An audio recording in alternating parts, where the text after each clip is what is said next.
પાટણના સિદ્ધપુરમાં વિરામ બાદ ધોધમાર વરસાદ વરસી રહ્યો છે ત્યારે વરસાદને કારણે નીચાણવાળા વિસ્તારોમાં પાણી ભરાવાની સ્થિતિ સર્જાઈ છે ત્યારે શું છે સમગ્ર સ્થિતિ જોઈએ આ અહેવાલમાં। પાટણના રાધનપુર શહેર અને ગ્રામમાં વરસાદ વરસ્યો છે ત્યારે સિદ્ધપુરમાં અત્યાર સુધીમાં 6 ઇંચથી વધુ વરસાદ ખાબક્યો હતો। આ સાથે જ સિદ્ધપુરમાં નીચાણવાળા વિસ્તારોમાં વરસાદી પાણી ભરાવાની સ્થિતિ સર્જાઈ હતી। કૃષિ તળાવ ઉમા પાર્ક સોસાયટી ફૂલપરામાં પાણી ભરાયા હતા તેમજ શહેર સહિત ગ્રામમાં પણ વરસાદી માહોલ જામ્યો। અસહ્ય ઉકળાટ બાદ વરસાદ વરસતા વાતાવરણમાં પણ ઠંડક પ્રસરી હતી। પાટણના રાધનપુર શહેર અને ગ્રામમાં વરસાદ વરસતા રસ્તા પર પાણી વહી નીકળ્યા હતા ત્યારે મંતવ્ય ન્યૂઝની ટીમ શહેરની ઉમા પાર્ક સોસાયટીમાં પહોંચી હતી જ્યાં સોસાયટીમાં અને તેની નજીક કેળસમાં પાણી ભરાયા હતા। પાણી ભરાતા જ સોસાયટીના રહીશો મુશ્કેલીમાં મુકાયા હતા તેમજ સોસાયટીમાં મેડિકલ પ્રોબ્લેમ હોવા છતાં 108 પહોંચી શકી ન હતી ત્યારે સોસાયટીના રહીશો દ્વારા રજૂઆતો છતાં નિરાકરણ આવ્યું નથી। વારંવાર રજૂઆતો છતાં નિરાકરણ ના આવતા હોવાનો સ્થાનિકોએ આક્રોશ ઠાલવ્યો હતો ત્યારે ફરી એકવાર પ્રી મોન્સૂન કામગીરી પર સવાલો ઉઠવા પામ્યા છે। પાટણ જિલ્લાની અંદર સિદ્ધપુરમાં વહેલી સવારથી વરસાદી માહોલ છવાયો છે એટલે કે કહી શકાય કે મોડી રાત્રિથી લઈને વહેલી સવારે 7 વાગ્યા સુધીમાં 6 ઇંચ જેટલો વરસાદ ખાબક્યો છે જેના કારણે જે શહેરના જે નીચાણવાળા વિસ્તારો છે ત્યાં પાણી ભરાઈ જવા પામ્યા છે। હાલમાં મંતવ્ય ન્યૂઝની ટીમ પહોંચી છે ઉમા પાર્ક સોસાયટી પાસે।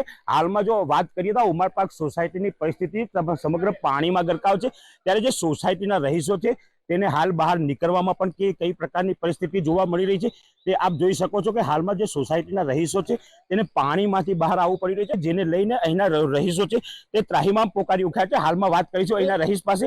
અહીંયા આપની સોસાયટીમાં આ હાલની કેવી પરિસ્થિતિ છે? અમારી સોસાયટીમાં તો વર્ષોથી આ પ્રોબ્લેમ રહે છે। નગરપાલિકામાં રજૂઆત કરીએ છીએ પણ નગરપાલિકા કોઈ આવતા નથી, ઝડપી કામ કરતા નથી। પાણી ભરાઈ જાય ટીચર વાળી ઘરે બહાર નીકળવાનું તકલીફ પડે છે અમને। જે ચોક્કસ જો વાત કરીએ તો અહીંયા જે પરિસ્થિતિ છે તે અહીંયા જે સોસાયટી છે તેની બહાર પણ જે રહીશો રહી રહ્યા છે તેઓને પણ પરિસ્થિતિનો સામનો કરે છે। જે સોસાયટી છે તેની બહાર પણ જે રોડ છે ત્યાં પણ લોકો પાણી ભરાયા છે।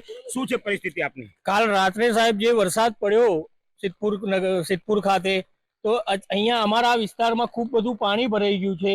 આપ જોઈ શકો છો ત્યાં સાધનો પણ અત્યારે પાણીમાં ગરકાવ થઈ ગયા છે અને અમે વારંવાર મામલતદાર સાહેબ કાયમી આના નિરાકરણ માટે ખૂબ રજૂઆતો કરી છે કે આનું કંઈક કાયમી આપ સોલ્યુશન લાવી આપો જેથી આવનાર રહીશોને કોઈ તકલીફ ના પડે। હવે રાત્રે કોઈ મેડિકલ ઇમરજન્સી આવી ગઈ, હાલ એવી પરિસ્થિતિ છે સાહેબ કે કોઈ એમ્બ્યુલન્સ પણ આવી શકે એમ નથી અહીંયા આગળ। આ સમસ્યા આ રહીશો ભોગવી રહ્યા છે। આ રહીશ અન્ય એક સોસાયટીના રહીશ છે તેમની સાથે વાત કરી છે।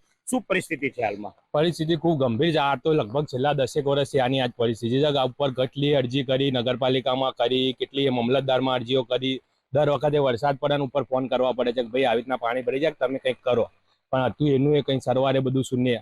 આજે પેલા એમના ઘરે શ્રીમંતનો પ્રસંગ છે, ઘરની પરિસ્થિતિ જો અત્યારે 8 મહિના પ્રેગ્નેન્ટ લેડીના આવા પાણીની અંદર લઈ જઈને ત્યાં આગળ સિમેન્ટની જગ્યા હોલમાં છે ત્યાં આગળ લઈ જવા પડે છે। આ દર વખતની પરિસ્થિતિ છે, શું કરવાનું હોવાનું?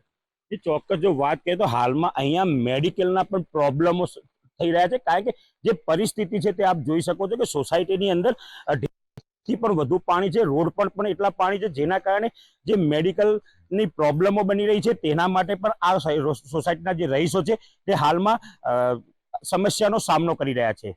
પ્રવીણ દરજી, મંતવ્ય ન્યૂઝ, પાટણ।